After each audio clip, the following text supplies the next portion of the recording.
And welcome to week 4. We're going to be talking about behavior plan components this week, specifically the antecedent strategies and replacement skills. First, we're going to talk about developing the positive behavior support plan and the 3 critical components that every plan needs to have. So you've conducted your functional behavior assessment, your FBA, and based on your data from the FBA, based on your ABC data, your antecedent behavior and consequence data, you've determined a hypothesized function of problem behavior. So again, just to review, that means why is the student engaging in the problem behavior? What is the function? So now that's been determined. So now what do? Well, now we develop the positive behavior support plan. It must be individualized based on the function of that student's problem behavior and based on the needs of that student. All positive behavior support plans must have 3 necessary or critical components. The first are the antecedent strategies that reduce the motivation to engage in problem behavior. So it's to prevent the problem behavior from even occurring. So if a student isn't motivated to engage in problem behavior, they're not going to engage in that problem behavior. So these are strategies that we can use to reduce the motivation or to prevent the problem behavior. The second critical or necessary component of a behavior plan is that we have to teach a competing skill that replaces the behaviors of concern or the problem behavior. And these are called the replacement skills or behaviors. And then the third critical or necessary component of a behavior plan is extinction. And that's the consequence strategy that will ensure that problem behavior does not contact reinforcements. So again, remember that if problem behavior is happening or is increasing, it is somehow being reinforced. Because remember, reinforcement is a process that always increases, maintains behavior occurring again in the future. So part of that behavior plan has to include something that makes sure that the behavior is not getting reinforced. Always have to consider safety though, and when we get into the specific consequence strategies, we'll make sure we address that. In addition, the plan should also include consequence strategies for what to do when the student engages in the replacement behavior. In IEP Writer, which is what I'm most familiar with when you are writing IEPs, how the behavior plan looks in there, there's a distinct section A for antecedent strategies, there's a section B for the replacement behaviors you're going to teach, and then there's 2 C sections. One C section is for what to do when the student engages in problem behavior, that's extinction, and then the other C section is what to do when the student engages in the good or appropriate or replacement behaviors. So it has to include both of those areas. And all of these components are based on the specific functions of the problem behavior as determined by the FBA. So we can't just, throw in there every single strategy we've ever heard of. We have to make sure that it's really individualized to that student's needs. All right, so this brings us to our first ASR question. Which of the following is one of the 3 critical components of a positive behavior support plan? A, antecedent strategies to prevent problem behavior. B, replacement behaviors to take the place of the problem behavior, so what you would teach the student to do instead. C, consequence strategies to ensure the problem behavior does not contact reinforcement. Or D, all of the above are critical components. And the answer is D, all of the above. All of those were the critical components of positive behavior support plans. Okay, so now let's get into specifics about those 3 critical components. The first component of the behavior plan are the antecedent strategies. So what are we going to do to prevent the problem behavior from occurring? And the first step in addressing problem behaviors is to prevent them from occurring. It kind of makes sense that, we won't have to deal with the problem behavior if we can prevent it. So here are some antecedent strategies. Remember, antecedents trigger the behavior. Changing the antecedents removes the trigger for problem behaviors, and removing the trigger prevents the problem behavior from occurring. And that brings us to our second ASR question.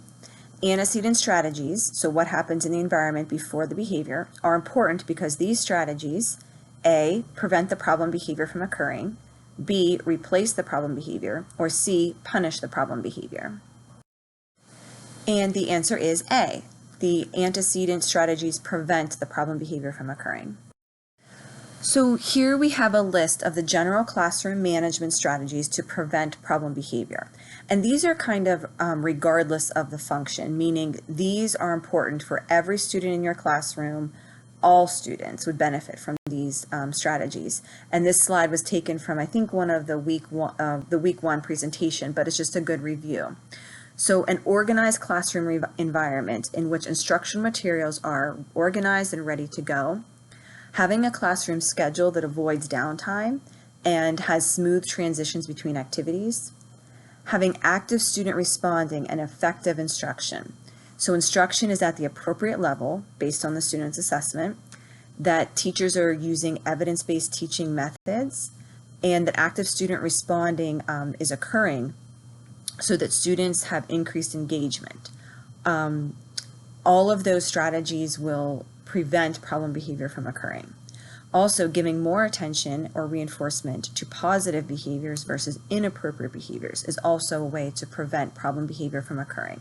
And again, these are just general classroom strategies that work across all students and that work regardless of what the function of problem behavior is. And so we're ready for ASR number 3.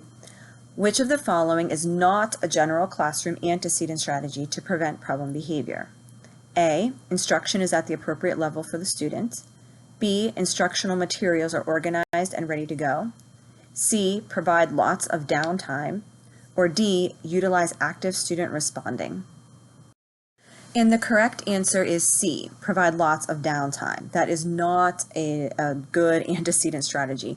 The good antecedent strategy would be to prevent lots of downtime. A lot of kids, if they have downtime, will find some way to fill it, and a lot of times that will be with inappropriate or problem behavior. So we want to prevent downtime, so the answer is C. So now we're going to get into some specific antecedent strategies that are based on the function of problem behavior as determined by your FBA. So if through the process of your FBA, you have your hypothesized function of behavior or functions. If the function is socially mediated positive reinforcement, meaning the student is engaging in problem behavior to gain access to or to maintain access to desired items, activities, and or attention, then these would be specific antecedent strategies you would include in the behavior plan. You would provide abundant, non-contingent, positive attention whenever problem behavior is not occurring. And non-contingent just means as long as the student is not engaging in problem behavior, you're going to give them some positive attention for that, some praise. Provide access to desired items or activities as reinforcers when the student asks appropriately or when he or she is not engaging in problem behavior. So again, if the student typically engages in problem behavior to get the things that they want, if they are, working and doing well and not engaging in problem behavior, they are asking appropriately for the things that they want, then you definitely want to reinforce the asking appropriately and then not engaging in problem behavior. It will prevent the problem behavior from occurring. So continuing with the socially mediated positive reinforcement function, these are some additional antecedent strategies. Keep the student actively engaged in instruction activities at the appropriate level. Because again, if the student is busy, doing what they need to do and it's at the appropriate level, so it's not too difficult, they're going to be less likely to be motivated to get attention or other things.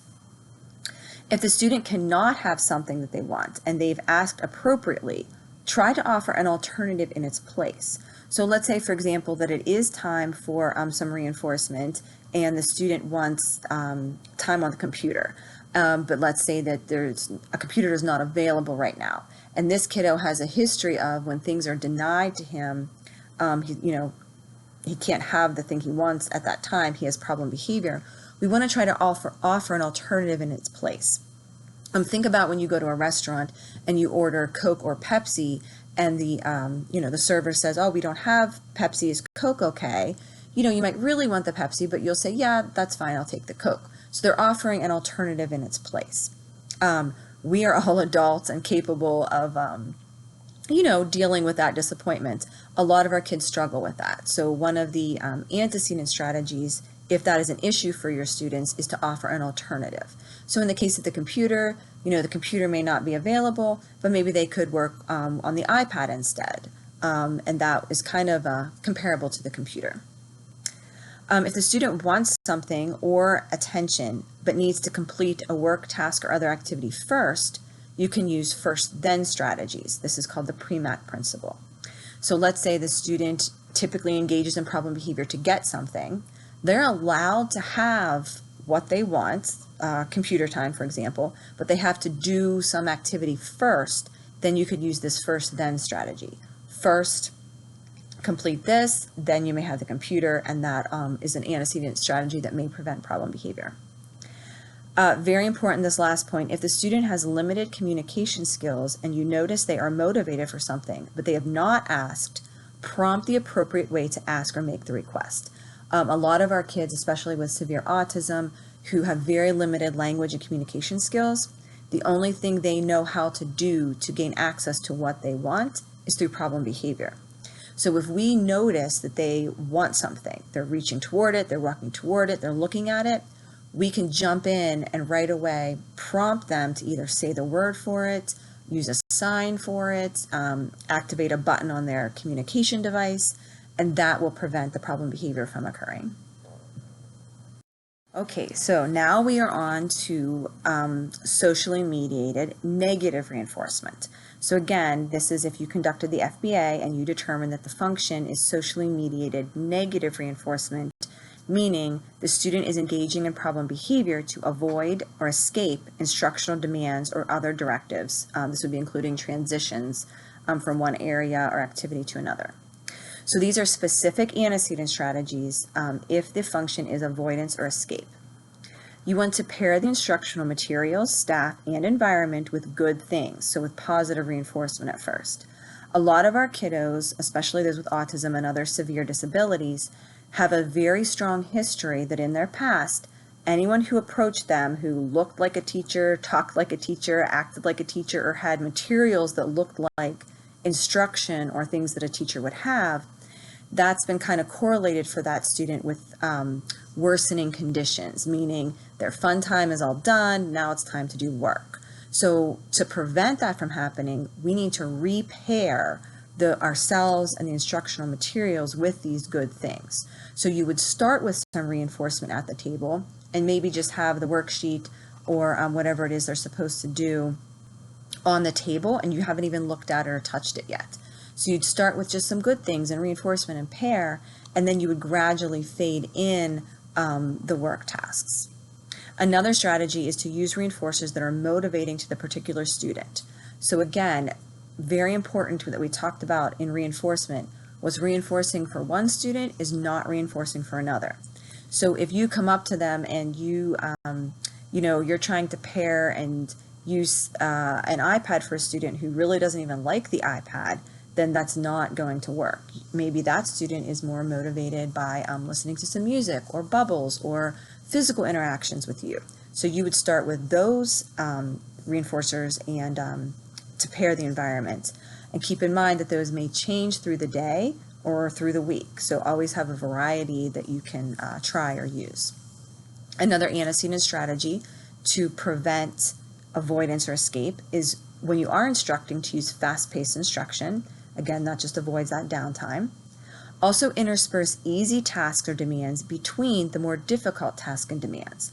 So a lot of these kids are avoiding or escaping avoiding or escaping work because a lot of it's too difficult for them. They have, some significant language or academic deficits, and of course they're going to want to escape if it's too hard. We all would want to do that.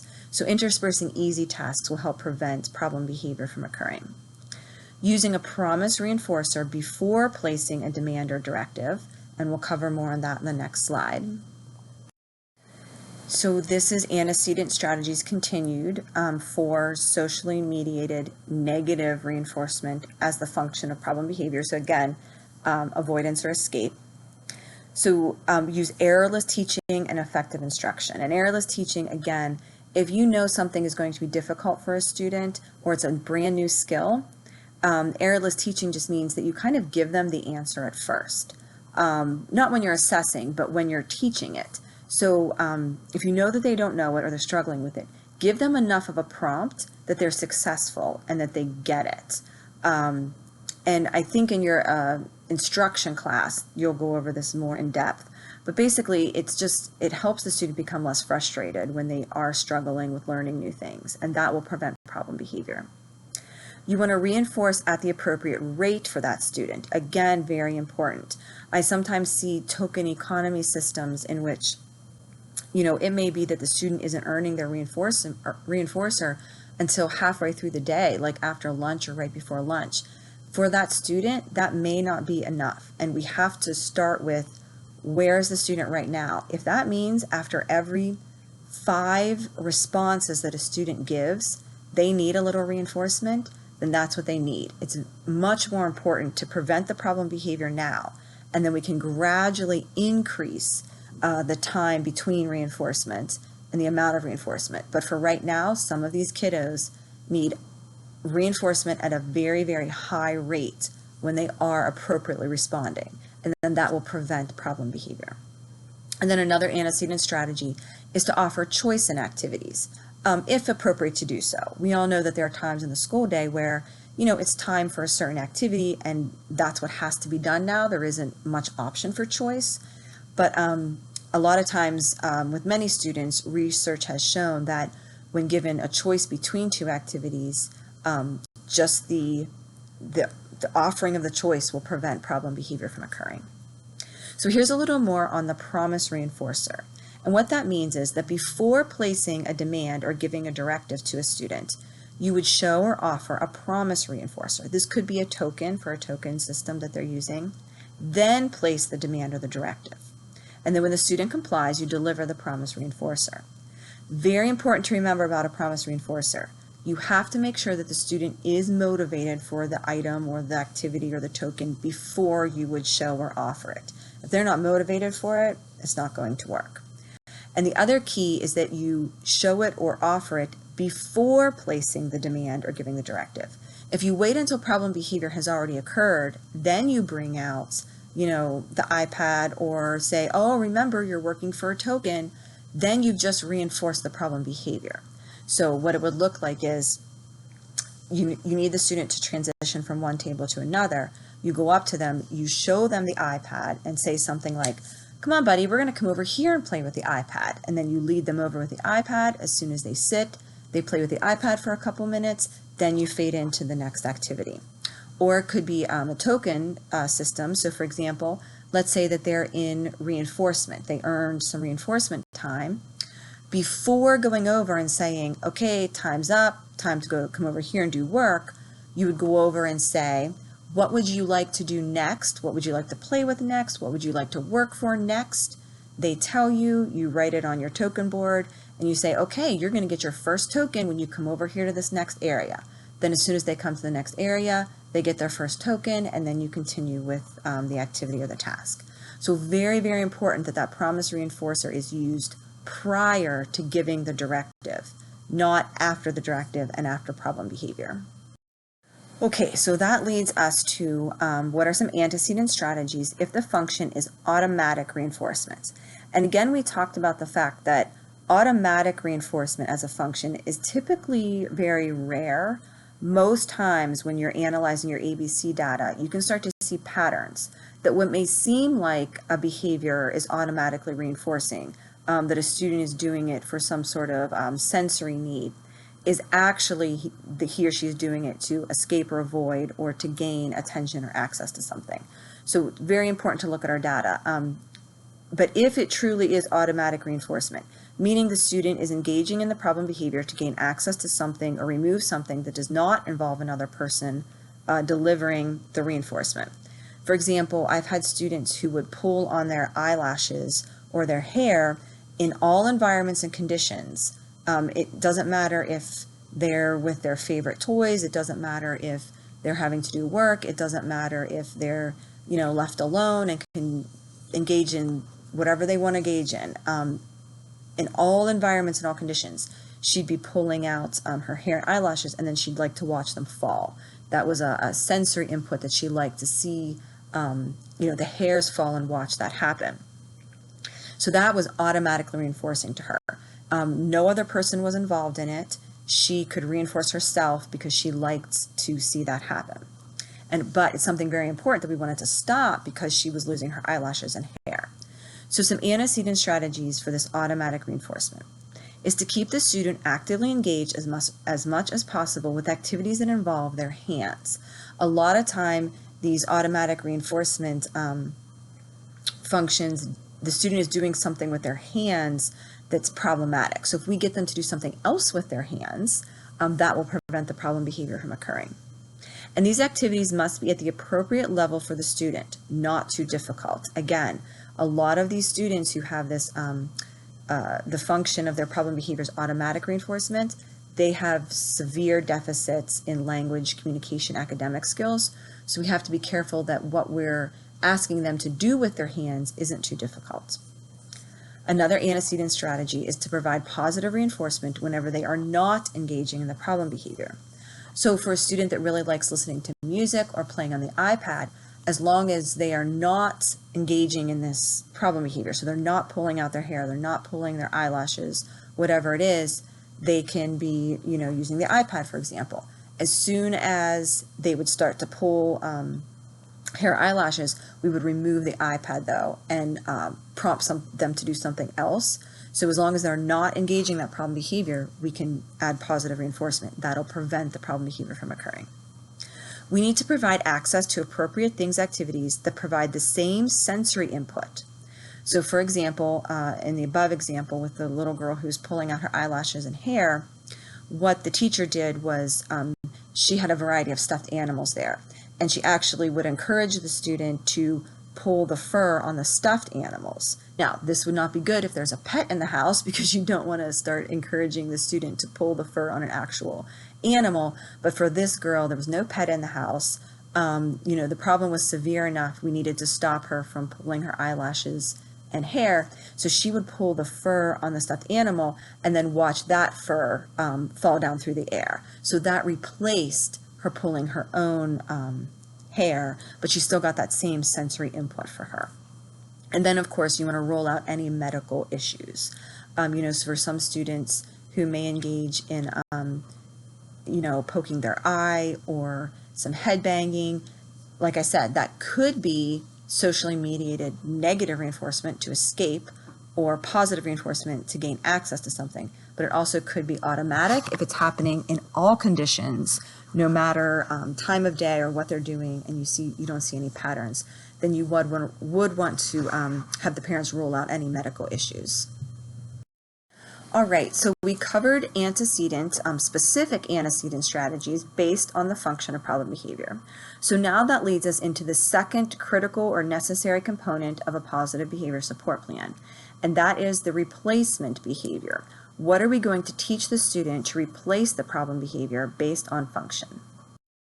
So if the function is socially mediated positive reinforcement, again, based on your FBA, that means that they are engaging in problem behavior to gain access to something or to attention or to maintain access to something. So a replacement skill, what you will teach the student to compete with or replace the problem behavior, and again, this is based on that individual student. You wouldn't just throw all of these strategies into any behavior plan. It would be based on what that student needs. So one possibility is to teach the student to communicate their wants or needs appropriately through vocal words, sign language, PECS, speech-generated device, writing, typing, etc. So we would teach how to appropriately request desired or needed items, activities, and attention. This would be including attention or items from peers and social skills. So for a student who is engaging in problem behavior because they have the limited ability to request what they need or want, then one of the teaching replacement behaviors would be to teach them how to appropriately communicate their needs and wants. Another replacement skill you may need to teach is how to appropriately wait for desired items. So if your FBA found that the student, whenever they have to wait for something they want, they engage in problem behavior, Then a replacement behavior is to teach them how to appropriately wait. And what this would look like is, just you might give them something to do to occupy themselves if they have to wait. I mean, especially in today's world, none of us really have to wait without having something to do because we always have our phone. We'll start scrolling through things if we have to wait in line somewhere. So, if it's a student, and especially learners who have skill deficits, and they have to wait in line for something, do what we would do for typically developing kids who have difficulty waiting. We would give them something to do to occupy their time. But we also may have to teach them specifically how to wait for things that they want. And then we would set up practice times where we're going to actually intentionally withhold something they ask for and ask them to wait, but it would start very small. We'd only maybe count to 3. 1, 2, you need to wait, 1, 2, 3, and then deliver it. And you would have lots of these practice trials through the day to teach the student that, hey, waiting isn't that bad, I'm still going to get what I want. And then you would gradually increase the time that they would have to wait. So that is something you may have to teach. Okay, so some additional replacement skills that you may have to teach for socially mediated positive reinforcement. To accept that they can't have something they want. So to accept hearing the word no or being denied access to something they want. Like I mentioned before, you may have kids who, based on the FBA, it's determined that when they ask for something and they can't have it, so they're told no, they're denied access, they engage in problem behavior. So we have to actually teach them to accept that it's okay if I can't have this right now when I want it. And again, just like with the WAIT program, what that would look like is you're actually going to set up practice throughout the day during times of calm where you would start with something that's not real valuable to them. So they would ask for something and it's not one of the most highly valuable things, and you would say, you can't have that right now, but you can have this, and you'd offer an alternative in its place, and you would gradually fade out the alternative. And so that just teaches them that, it's not that bad. Sometimes I do get what I want. Sometimes I don't. Sometimes I can get an alternative. Versus just, nope, can't have that. We're going to go on to work. And then it causes problem behavior. They never get that practice to learn how to accept that they can't have something. So another skill you might have to teach to replace problem behavior is to tolerate peers in proximity of the student. So even before getting them to interact with peers, you may have to just reinforce the student whenever they're just next to peers and not engaging in problem behavior. You may also have to teach the student to appropriately give up reinforcers. Again, if they have difficulty and have problem behavior when asked to give up something, then you would need to teach them how to do that. And you would do that through very gradual small steps. You would start with offering a promise reinforcer like we talked about in the antecedent strategies, and then fade that out. And another skill you may have to teach is to tolerate being interrupted during an ongoing activity. So again, this is a student who they may want to maintain access to that thing that they have or that activity that they're doing and not be interrupted. So we actually have to teach them through practice trials how to be interrupted and tolerate that. Right, so now we are on to the function is socially mediated negative reinforcements. Again, meaning the student is engaging in problem behavior to escape aversive situations, work, tasks, things they don't want to do. So what replacement skills, what will we teach the student to compete with or replace the problem behavior if they're engaging in problem behavior to escape? We would teach the following, again, based on the student. You could teach them to start to follow a teacher's directive within about 2 seconds of the direction given. This doesn't mean they have to complete the entire thing within 2 seconds. It means the teacher gives a directive, so the goal is within about 2 seconds, the student starts to move toward engaging in that directive or that task. We would want to teach the student to appropriately transition from one activity to another when directed. And again, just like with those other teaching strategies we talked about, you would want to do this gradually and set up lots of practice opportunities for the student to transition, and do it during times of calm and lots of positive reinforcement and very small, easy transitions first, then gradually fade into bigger and harder transitions. Also very important, you would want to remediate or teach remediation of any skill deficits related to academics. So if academics are too difficult for the student, they will likely engage in behaviors to escape the work. So that would be a replacement skill we would need to teach. Fill in any academic or language gaps that the student is experiencing. All right, and these are the replacement skills that you could teach, again, based on the student's needs, if the function is automatic reinforcement. Again, these are those behaviors a student engages in that don't involve another person. They can reinforce themselves through whatever they're doing. We talked about, a student who was pulling eyelashes or hair. I have students who will spit on a surface and then wipe their hand in it just because they like the feeling of wiping their hand in the spit. They like that feeling. It's not to get out of something. It's not to gain access to something. So what can we do to replace those behaviors? Well, we can teach appropriate play or leisure skills. A lot of our kiddos who engage in this behavior for automatic reinforcement have very limited things that they can do. They have very limited play skills, very limited leisure skills. So we would increase those skills, and then we would see the problem behavior decrease. We would also want to teach communication skills. So for a student who, I talked about the hair pulling or, getting that sensory input, we would want to teach them how to appropriately ask for, like, the stuffed animal, that they can pull the hair on the stuffed animal instead. Or for a student who, rocks very, very severely in their regular chair to the point where they might be, the chair might be tipping over, we could allow them to rock in a rocking chair, and then we could teach them how to request appropriately for the rocking chair, so that when that's more appropriate than in the regular chair where they could fall over.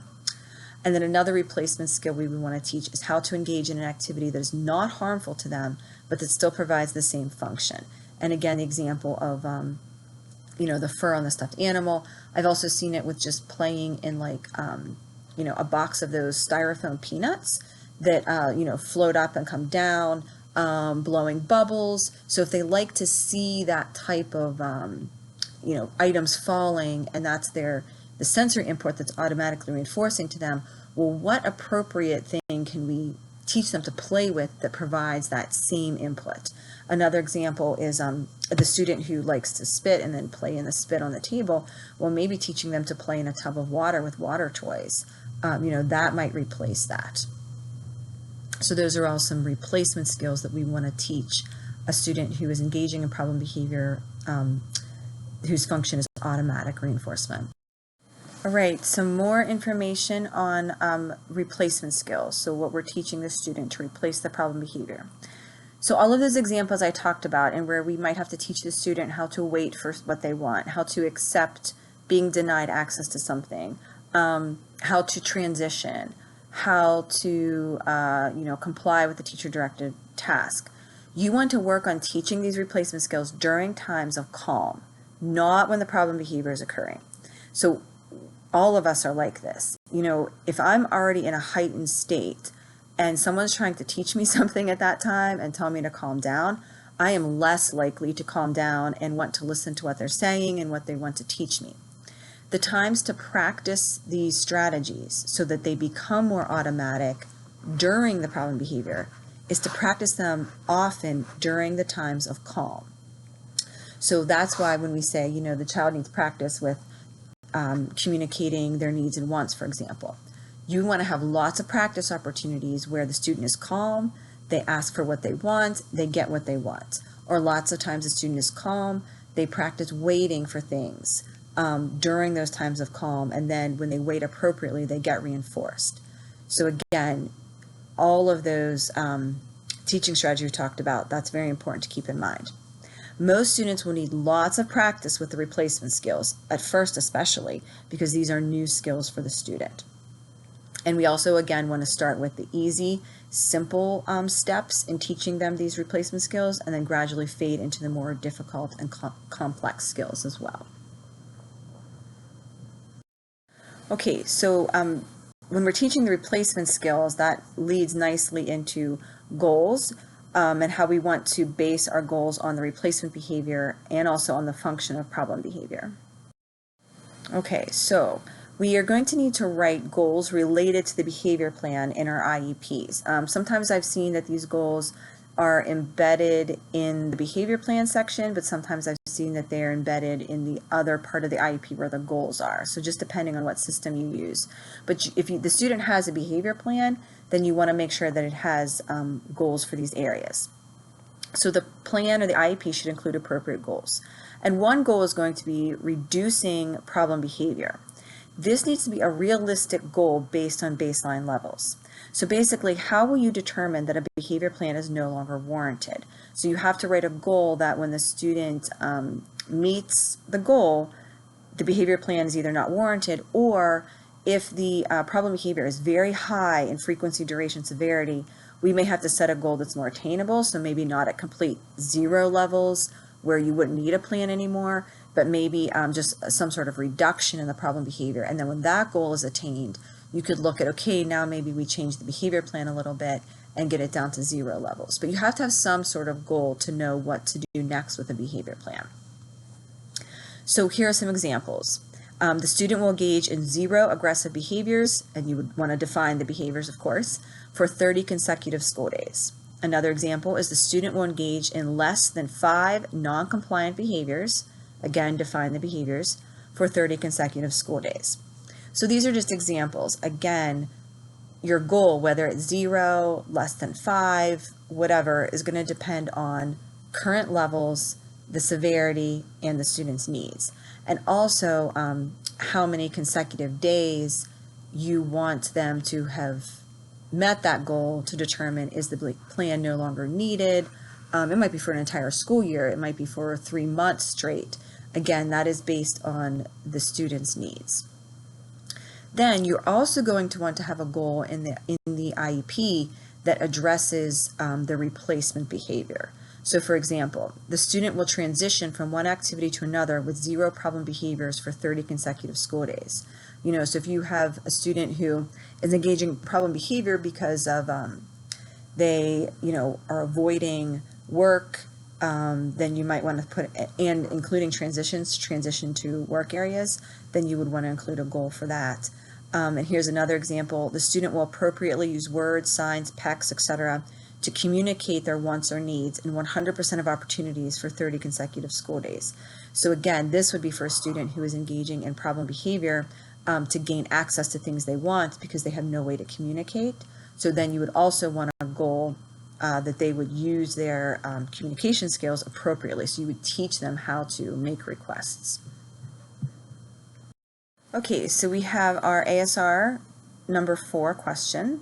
If a student with limited communication skills is engaging in problem behavior to gain access to something they want, so she's climbing furniture, running to areas, grabbing to get what she wants, this is socially mediated positive reinforcement, then an appropriate replacement skill or behavior to teach would be A, to ask for a break, B, to use vocal words, signs, AAC, etc. to request what she wants, C, to read at an age-appropriate level, or D, to comply with teacher-directed tasks.